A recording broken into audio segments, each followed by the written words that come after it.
I have a theory. I have a theory, but a disclaimer, if you are hearing kids in the background, it's the weekend and everybody's out there having the time of their lives. But I have a theory, guys. I have a theory about Mogotsi and the strategy that I think is at play here.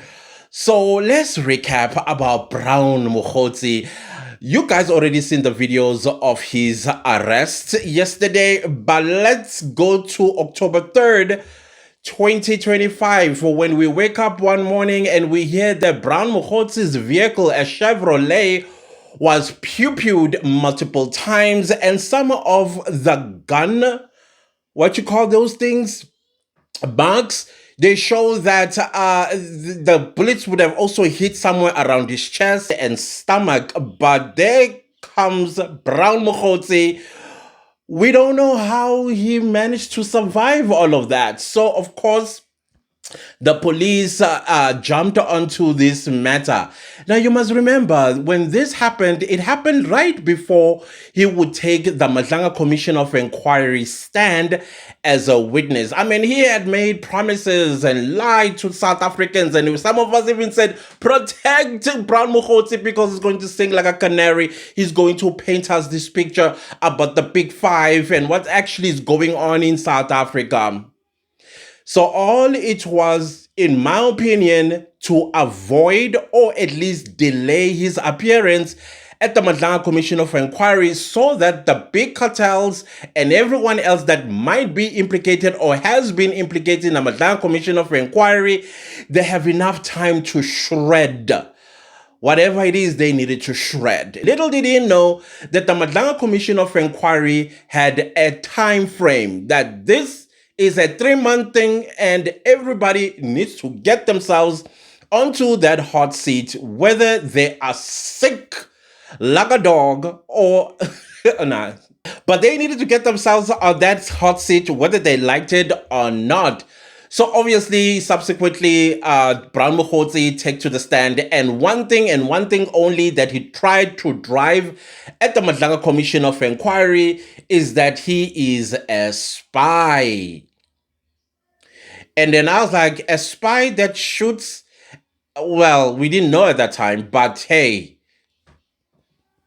somebody that shoots at their own vehicle and shoots at very critical parts of the body of a human being through a window, but you come out unscathed, not even a brace. Is it a brace of a bullet somewhere to show that indeed you were hit, you're getting hit.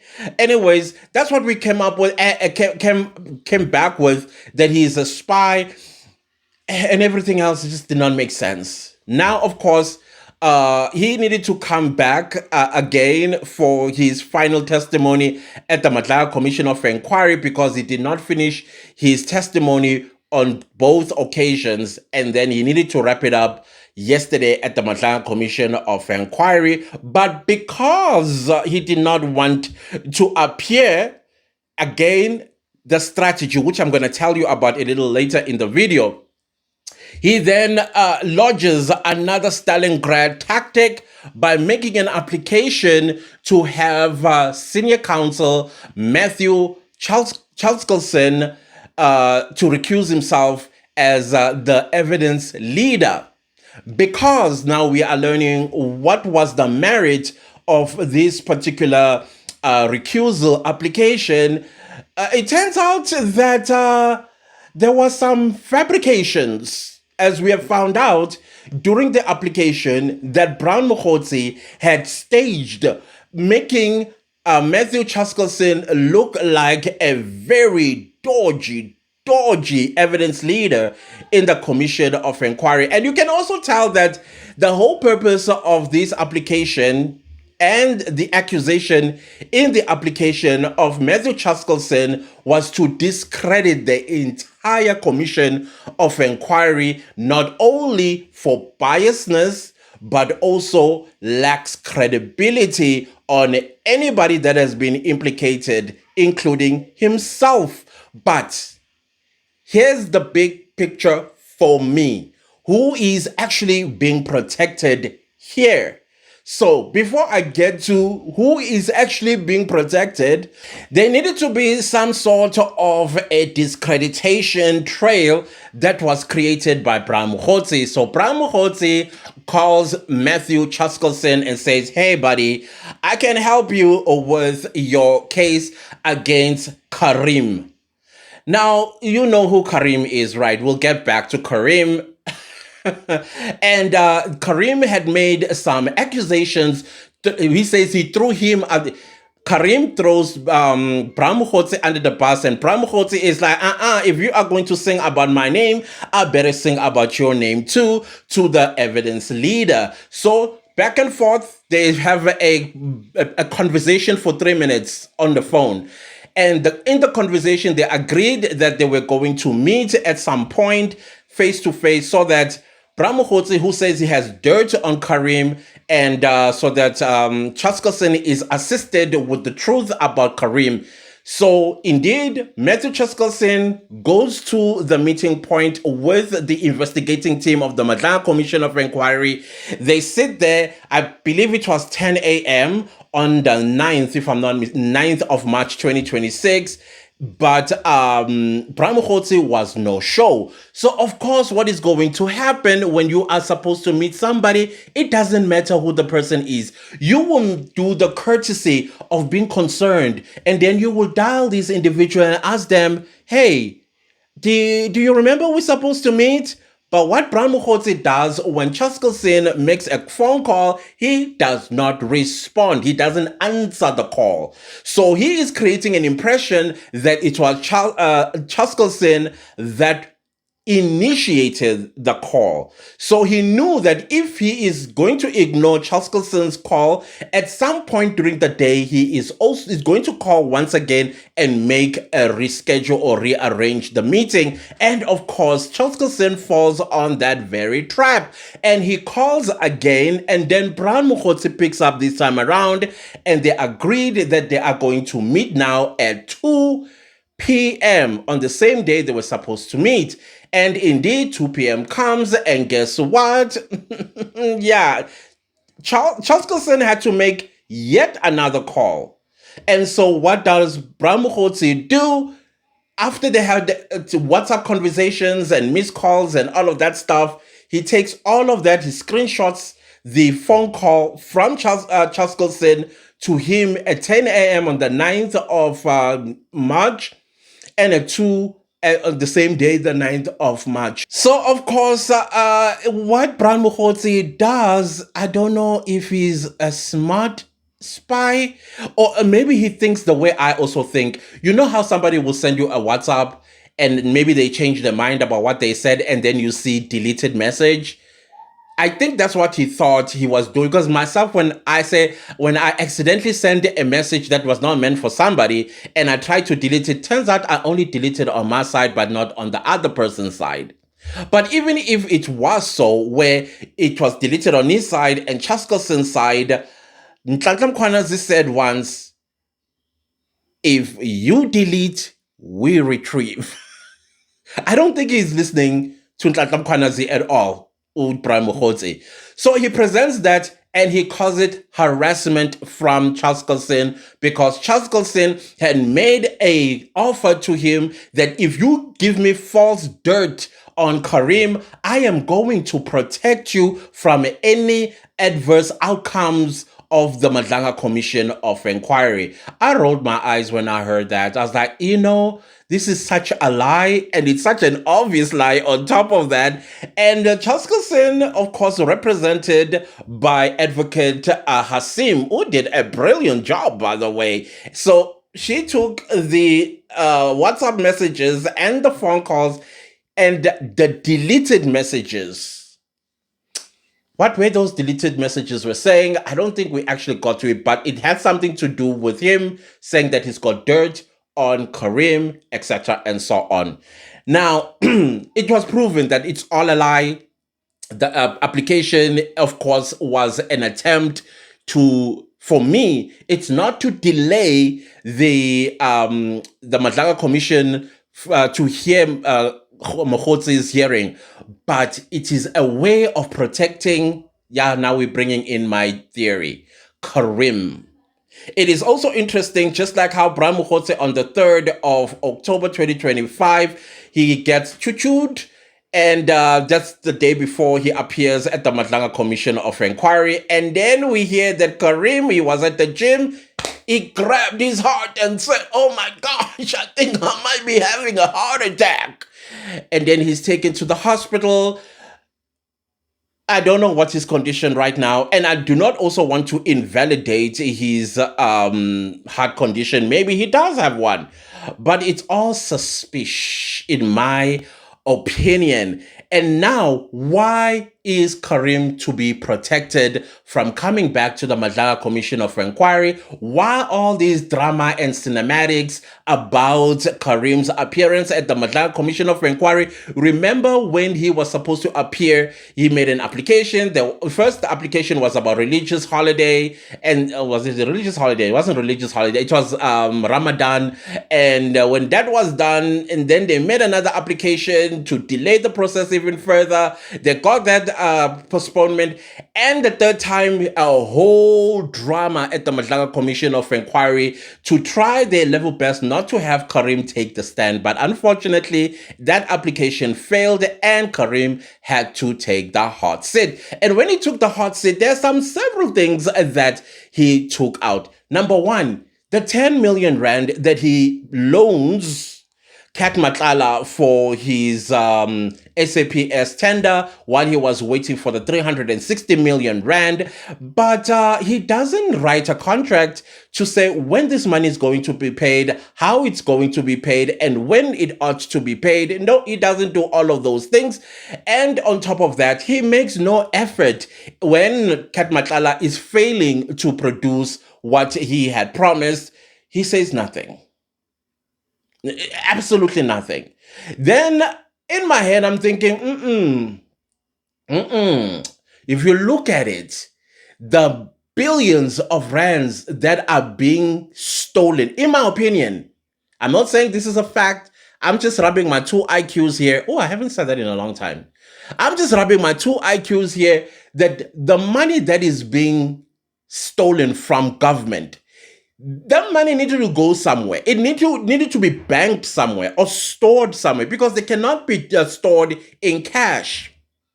It needs wiring. And of course, in South Africa, you can wire money into a bank account either here in South Africa or outside of South Africa, like the Cayman Islands and things, even Dubai, from what I also understand. But no, it needed to be local. Now, in order for that to happen, you need somebody with a business that gets monies of this amount into their account.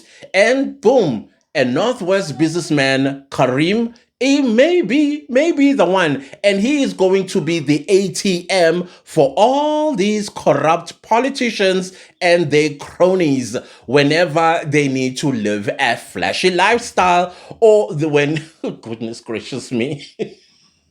And so that is why, from what I was understanding, there were multiple bank accounts that Karim could not explain. And of course, the names of Morgan Maumela also crept in, and I was like, I think that's where we are going to find our 2 billion rand. The Tembisa Hospital, 2 billion rand, definitely we might find it in Karim's custody type of situation, in my opinion. So, because Karim might be the Reserve Bank governor for the corrupt, that is why he needed to be protected. And if you listen to Brian Mogotsi's application yesterday, he admits that this was a tactic to delay the testimony of Karim. So, what is the plan here? The plan is Karim needs to be protected from attending the Matala Commission of Inquiry. Then we also heard that the Matala Commission of Inquiry is only left with 23 million rand. And the Minister of Justice says, well, we ran out of money for the Matala Commission of Inquiry. So also the Matala Commission of Inquiry's time is now very small. I believe this week was its final week of testimonies. I don't know if we are going to hear any extensions coming from the president, but if I'm not mistaken, it's going to go on until about August 2026. So they are banking on that as long as we delay the Matala Commission of Inquiry, the less what the more chances that Karim is not going to take the stand. And as long as Karim is known to be bedridden because of his heart, then also that will help them to get the Matlanga Commission of Inquiry's expiration date, and then he never have to appear in the Matlanga Commission of Inquiry or any inquiry for that matter. That also gives them time, in my opinion, to shred evidence and also ship the money elsewhere. But guess what? Follow the money. You know, we have paper trail, right? How do you get rid of that is what I want to know. And in all of this, I keep asking myself, where was the Reserve Bank and SARS and the intelligence? Stupid question, I know. Anyways, so all of this is to protect Karim, the ATM, and the corrupt People's Reserve Bank governor. That is where I am seated with what exactly is going on, is what I concluded as a theory in my head. Of course, the Matlanga Commission must not hear Morgan Maumela. The Commission of Inquiry must also not hear Kat Matala. Now let's come to Kat Matala. Kat Matala poses a very grave danger to the Big Five. Him being in prison, and it's now a year since he's been incarcerated, if I'm not mistaken, because he was arrested around this time last year. And so they don't know what all of this has done to his mind, especially being in Mogotsi Mampuru, and the next thing is in Ebongweni, and then he makes applications, and he's attending court, and he's in...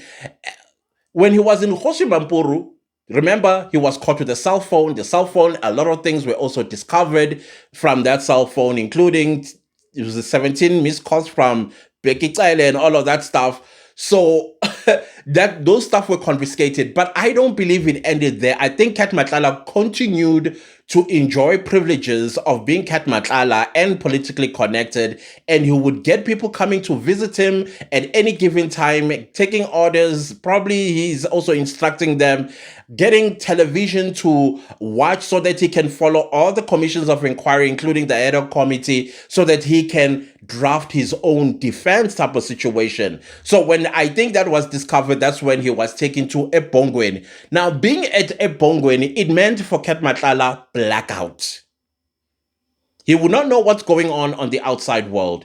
So that is why he had to fight tooth and nail to be taken back to Mogotsi Mampuru. Now he's taken back to Mogotsi Mampuru. I think the guards there are also guarded to make sure that none of them takes anything from the outside to Kat Matala, and Kat Matala is not ordering anybody to do things on the outside. I think his wife also might actually intellectually, by the intelligence, is that how you say it? But the intelligence to make sure that whatever conversations they are having, I don't know. I'm not saying they are done. I'm not saying so. But if I was an investigating officer and a government that needs to protect the sovereignty of this country and its independence, I would make some tabbing here and there, right? So everybody's probably now living in fear to even come close to Kat Matala. And so Kat Matala is in a media blackout. He's in social media blackout. He's also in a blackout by people that he knows inside the prison that were serving him with news and also giving him some things so that he's able to follow what's going on in the outside world. Now, let's come back to, and we'll get back to Kat Matala. Let's go back to yesterday at the Matlanga Commission of Inquiry after the failure of Bram Mogotsi's application, and then Bram Mogotsi decides that since all of this, I have failed. And he knew he was going to fail at this. He knew. Let's take that straight on. He knew that he was going to fail. And his next step is to provoke the commissioners to invoke Section 8 of the Commissions Act. I think Section 9 or Section 8, one of the two, 9 and 8 or 8 of the Commissions Act. And of course, you know what the consequences of not wanting to testify, because remember you are subpoenaed. The subpoena is a very important summoning paper where you have to tell the truth and nothing but the truth, and that is why you also swear to tell nothing to tell the truth and nothing but the truth. But what does Mogotsi does? He goes directly at the commissioners, and I'm glad the commissioners did not bite, because I believe the act gives the chairperson of the commissioner to call in the police and make arrests on the spot. But Justice Madlanga, I think he realized this is a strategy. I'm not going to do that. Unless Justice Madlanga already knew that once it's done here, Kafana Vele, Katlang type of situation. So that is why he did not take any action when Mogotsi decided to invoke his Section 35 of the Constitution to remain silent. So instead of saying no comment or I have the right to remain silent, he decides to say, I don't want to incriminate myself. Even in questions where no such of incrimination or self-incrimination were being asked, he still said he doesn't want to incriminate himself. So now the question is, why did he take this position? Aha! Remember Kat Matala said we're going to come back to? Kat Matala, I believe he had assumed himself a position of power after the death of Mswazi. I think he was taking the head, and probably he was an interim leader of the big five cartel. And so, like the king that he is, he needs some information. What on earth is going on out there? Why nobody is talking to me? So what best to create a scenario like that of yesterday and provoke the commissioners by not helping the commission after you sworn to tell the truth and nothing but the truth, so that when the commission invokes Section 8 of the Commissions Act, calls the police, puts him in handcuff for contempt, he was hoping that he will be taken to Hoshi Mampuru, where Kat Matala is, so that he can brief Kat Matala of everything that is going on, so that Kat Matala also, because I believe with contempt, is it prosecutorial? I don't think it's prosecutorial. I think it's some kind of punishment for, I don't know. I haven't read I'm going to confess, I did not read that section of the Commissions Act. So I'm not quite sure whether you get prosecuted or you are hit with contempt of court. Contempt of the commission. And when you're in contempt, in most cases, you are there for a number of days, if not a number of months, and then you are released. So the whole process of going to court, getting bail, and all of that stuff, or applying for bail, whether it's denied or granted. So let's say it's a criminal offense not to answer the commission, and he gets arrested, and then he sees Kat Matala, briefs Kat Matala of what's going on in the outside world, and then Kat Matala gives him instructions so that when he goes to court for his bail application, he's able to talk to the relevant minions to send the message to everybody as to what Kat Matala is thinking. This is during the bail application. Of course, if he's granted bail, then he's able to execute all the instructions of Kat Matala. That's my theory, guys. That is my theory about what exactly is going on. And me thinks that the Big Five and everybody connected to the Big Five, they are in a panic mode. Everybody is in a panic mode because the Matala Commission of Inquiry is getting closer and closer and closer. So now this is the weekend, and we know already during the weekend we will hear of some arrests. So Kat Matala, not Kat Matala, Mogotsi, after he was done or wrapped up his testimony, which did not help, it was so dramatic. So when he was done testifying, and then he walks out the Matlanga Commission of Inquiry, gets into a vehicle not far from the Matlanga Commission of Inquiry venue, he is stopped by the police and he's immediately arrested and whisked away to an undisclosed Johannesburg police station. Of course, his lawyer is not happy with this arrest. He's making also some allegations of the arrest. One of the accusations that he's making is about the pew-pew that Mogotsi used on his Chevrolet on the 3rd of October 2025, where he attempted to assassinate himself allegedly, and that particular pew-pew is linked with other crimes, which include murder. And so his lawyer is saying this is trumped up charges. And in my head, I'm thinking, but sir, as a lawyer, you should know how the police will come to such a conclusion, because there's this thing called forensics. Forensics, ever heard of it, sir? Yeah, I'm sure you have. So that is why they connected the gun wherever they got the gun from, because he says the gun was never recovered. Really?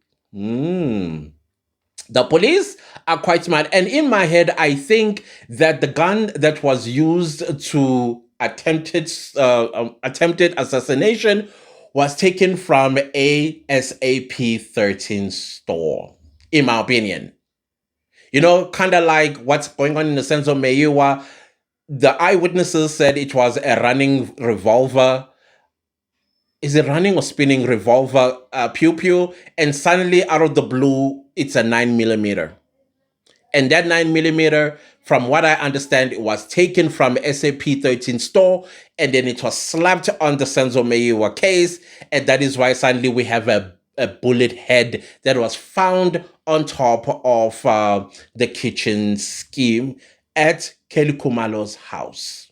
And yet the first responders and the first investigator, they did not see anything on top of that. Until Mutlahlo, I always butchered her name anyways, found that bullet head. So I think same thing with this particular pew-pew. It was taken from an SAP-13 store. Remember, Mogotsi has relationships with the Bobo, in my opinion. So that is why they were able to take those bullets, connect them, and say, and then went to archives maybe. And they're like, wait a minute, isn't this particular pew-pew, what's going on? I think that's how they got the answer. So Mogotsi, whoever is his think tanker, needs to fire the person, because nah, it's not happening for you, sir. You are in deep, deep, deep trouble with the law. And I think you're going to have to drag a lot of people along with you. So Mogotsi was then arrested for defeating the ends of justice because of the attempted assassination in Vosloorus. I think at the time they said they were also going to charge him with wasting state resources. Well, back in October. So now, Mogotsi is going to be appearing in Johannesburg Magistrates Court. Now, I'm a bit confused about this. This happened in Vosloorus. Isn't Vosloorus the East Rand, or at least Ekurhuleni? Shouldn't he appear at the Vosloorus Magistrates Court, or at least Kempton Park Magistrates Court? Why Johannesburg? I'm very confused about that. And secondly, or he's also charged with defeating the ends of justice at the Matala Commission by saying he doesn't want. I don't know what's going on. There, I'm very confused. Somebody needs to clarify that for me. So, what are my predictions for the weekend? I think we are going to hear more of arrest, and I'm gonna go with either Morgan Maumela or somewhere along those lines. Shadrach Sibiya was supposed to appear at the Matlanga Commission of Inquiry, but the commission decided not to call him. And methinks he's in line or he's eligible for catchings during the weekend. Will it happen today, Saturday, or it's going to happen tomorrow, Sunday? Well, it looks like Sundays are the days that are reserved for the PKTT and to make arrests. So we are going to keep our eyes and ears on the ground and hear who's next that is going to go. I don't know. That is my theory, guys. That's my theory. My theory is Karim must be protected from appearing at the Matala Commission of Inquiry because he holds the corruption money. He holds, and if he had to sing, like, where did this money come from? He's going to be left with no any other choice but to name names. Already we know Maumela's name is one of those names. And then the second theory is that the reason why Mogotsi did not want to testify yesterday was to provoke the commissioners to arrest him so that he gets to see Kat Matala and then takes instructions from Kat Matala if he goes for bail. And because when you are in the magistrate court, I believe you can still speak to your family members and some friends before the proceedings start and after the proceedings. Or when he's granted bail, then he's able to execute these instructions from Kat Matala. And Kat Matala would have also been briefed who's being naughty and who is in trouble, who's arrested and all of that stuff. So I hope that South African authorities are not going to fall for this, because if they take him to Hoshi, Mampuru or Epong, I don't know where Kat Matala is. Wherever he is, they should keep Brown Mogotsi away from him. My opinion, again. So everything that I've said, guys, in this video, all alleged, are all allegations. And my theory, rubbing my two IQs together, okay? And that, let me know, what are your thoughts? What did you think? What did you say that, Kona hitting Amanzi? What is hitting the water? I'm very interested to hear from you. Other than that, guys, please, whatever you do, have yourselves a wonderful weekend. Be safe out there. Take care of yourself. Take care of your family. Defend this country with everything you got. Goodbye.